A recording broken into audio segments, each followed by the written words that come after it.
Good afternoon. Randy Tramp here from Southeast South Dakota.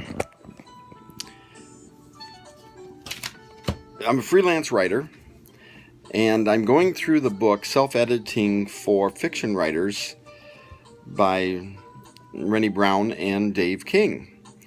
Each afternoon about this time, we take a little section and discuss it. We're on chapter 3 of the book, and point of view.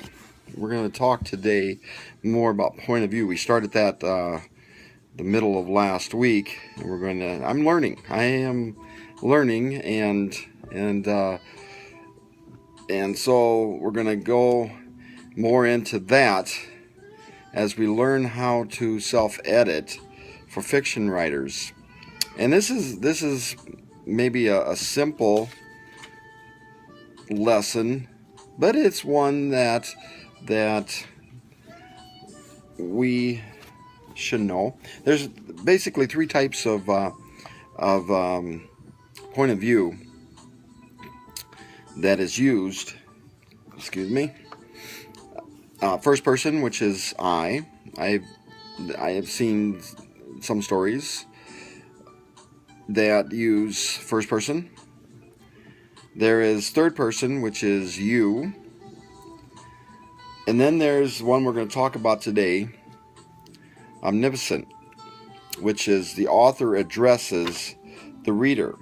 And I want to read a little section of this type of point of view in Delderfield's The Dreaming Suburb.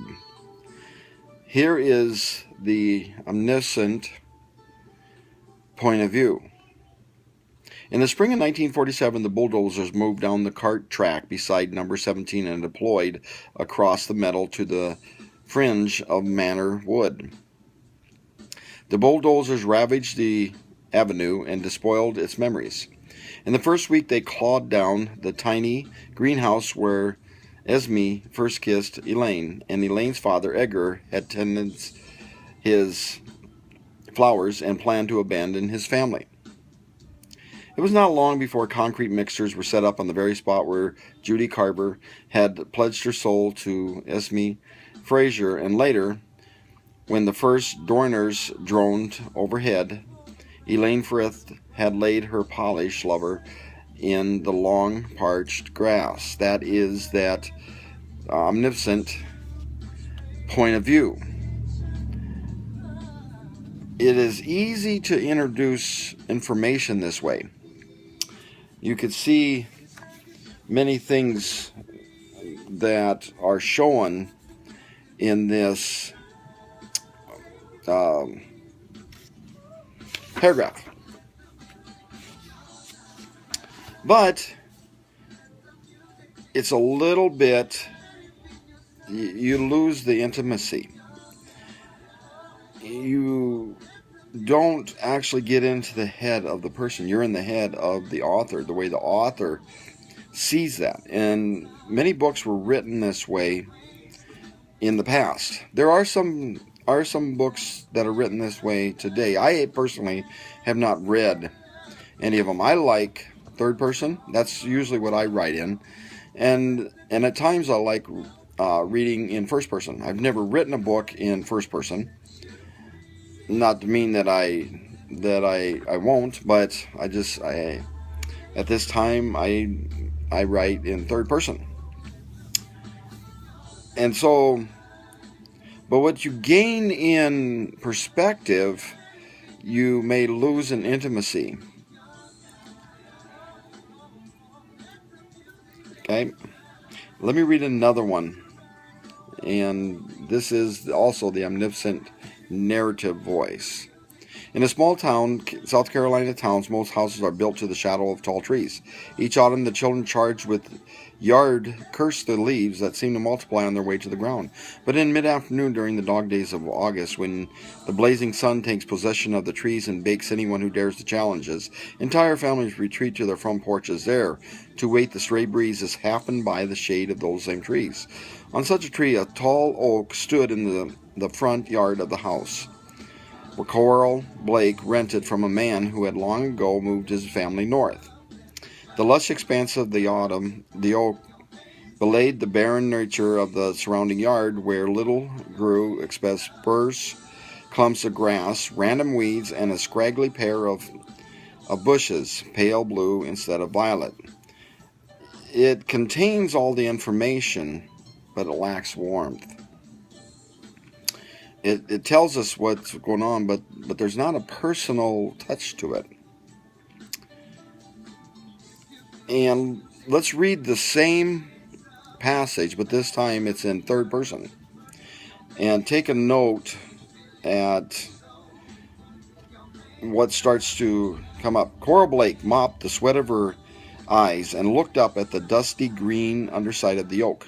The dog days of August had come to stay, and it seemed like most of the rest of the Greenville, South Carolina, she sought refuge from the sun on her front porch under the oak. Her children hated that tree.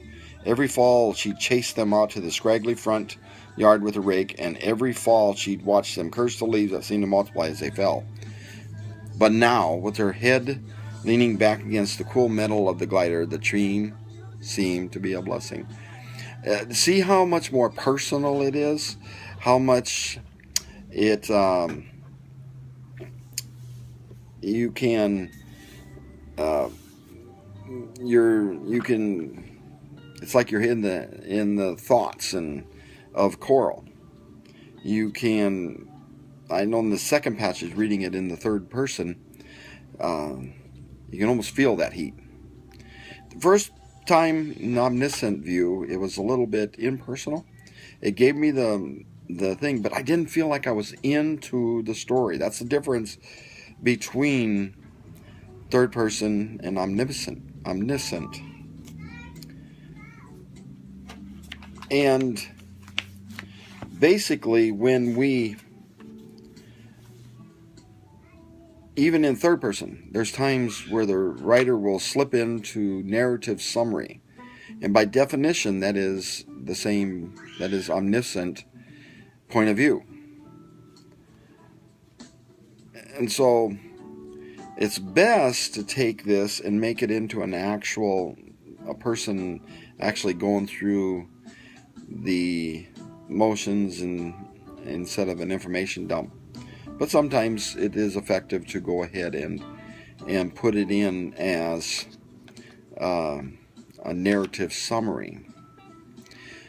And so the omniscient view can lack warmth, and you may not get a sense of what it feels like. You may not get a sense of what it feels like to sit under that big oak tree in the hot days of August.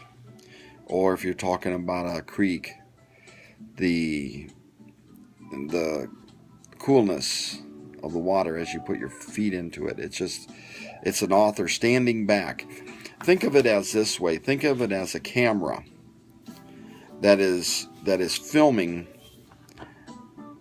the scene. Either the cameraman stands behind it and says, and I've seen movies that start off with this type of point of view. The narrator speaks as the camera is going, and that's very effective. But an entire book would be a little bit difficult to keep going, in my opinion. Maybe you like that, I don't know. But I like to enter into the book, and that's the plan. That's how third person does it. Well, that is that narrative, that point of view, omniscient. I'll leave it at that. This is Randy Tramp from Yankton, South Dakota. You have a good day. I hope you have a lot of writing success.